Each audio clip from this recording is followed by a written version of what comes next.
7 a.m. News.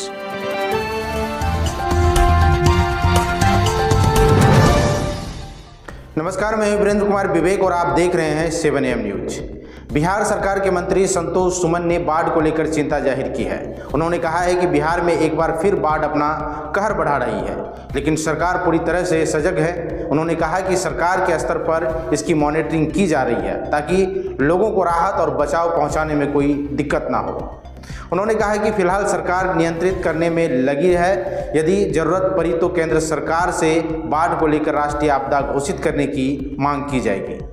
देखिए, बाढ़ में के कारण बिहार में जो स्थिति है निश्चित तौर पर चिंताजनक है और गंगा का भी जलस्तर बढ़ा है, जिसके कारण 16 जिला उधर प्रभावित हैं और अभी जो नेपाल से पानी छोड़ा गया है उसमें 13 जिला हमारे प्रभावित हैं। सब मिलाकर के 29-30 जिला बाढ़ के कारण है और बहुत दिनों के बाद इस तरह की आपदा आई है। तो सरकार पूरी तरह से मुस्तैद है। केंद्र सरकार हो चाहे बिहार सरकार हो, केंद्र सरकार के माननीय मंत्री नित्यानंद राय जी भी कल थे, आज भी होंगे और वो भी देख रहे हैं। तो हम लोग पूरी कोशिश कर रहे हैं, जब भी ज़रूरत हो केंद्र सरकार का भी मदद लेंगे। और तटबंध भी टूटने की खबर आई है, 5 जगह 4 जिलों में तटबंध टूटा है। तो हम लोग पूरी आकलन कर रहे हैं, पूरी तरह से मॉनिटरिंग कर रहे हैं। हर मिनट का मॉनिटरिंग हो रहा है। जितनी भी टीम, अगर NDRF SDRF की टीम की ज़रूरत हो तो भी ज़रूरत कहीं पूरी एक जगह गंगा नदी के किनारे जो हो रहा है उसमें 12 NDRF की टीम है और SDRF की टीम है। सब मिला करके सरकार के स्तर से पूरी कोशिश हो रही है, चाहे लोगों को बचाने का काम हो, राहत शिविर का काम हो, फूड पैकेट से काम हो, पॉलीथीन सीट देने की बात हो, तो नाव का व्यवस्था कराना हो, बोट एम्बुलेंस का बात हो, हर जगह हम लोग पूरी कोशिश कर रहे हैं। स्वास्थ्य विभाग भी लगा हुआ है, जल संसाधन विभाग लगे हुए हैं, सारे लोग लगे हुए हैं, पूरे DM अलर्ट पर हैं। तो सरकार के स्तर से कहीं पर कोई कोताही नहीं की जा रही। हम लोग कोशिश कर रहे हैं और इस आपदा से जल्द हम लोग निपटे। हम लोग यही कोशिश में लगे हुए हैं और हम समझते हैं कि 4-5 दिनों के बाद स्थिति धीरे धीरे समान होना शुरू हो जाएगी। जगदानंद सिंह ने कहा, सरकार बाढ़ रोकने के नाम पर नाटक कर रही है। दरअसल राष्ट्रीय जनता दल के प्रदेश अध्यक्ष जगदानंद सिंह ने फ्लड को लेकर मुख्यमंत्री नीतीश कुमार पर सीधा निशाना साधा।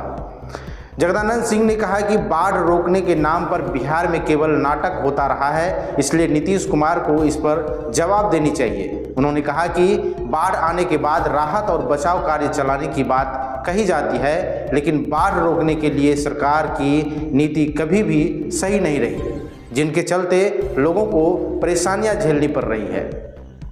सिक्योरिटी से बेशी और कहीं भी किसी होटल या रेस्टोरेंट में लौट जाए, बैठ करके कोई भी चीज ले लेगा।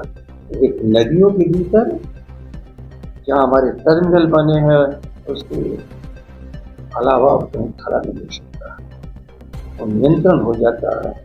जिस दिन हमने इसको भारत सरकार से मनवाया, नेपाल हमको आगे बढ़ने की अनुमति दे दिया और हमारा एक जो रिपोर्ट फर्स्ट होता है उसको बनाने के लिए एक्टिव हो गया। बताओ नीतीश कुमार 20 साल में आपने क्या किया? आप तो बैठे थे चुपचाप। हम यहाँ पहुंचे थे, आप वहीं छोड़ करके चले गए।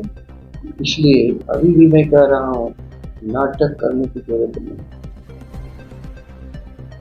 फ्लड को रोकना है तो हाई डैम बनाना पड़ेगा और हाई डैम बनेगा भारत की और नेपाल की सरकार की सहयोग से।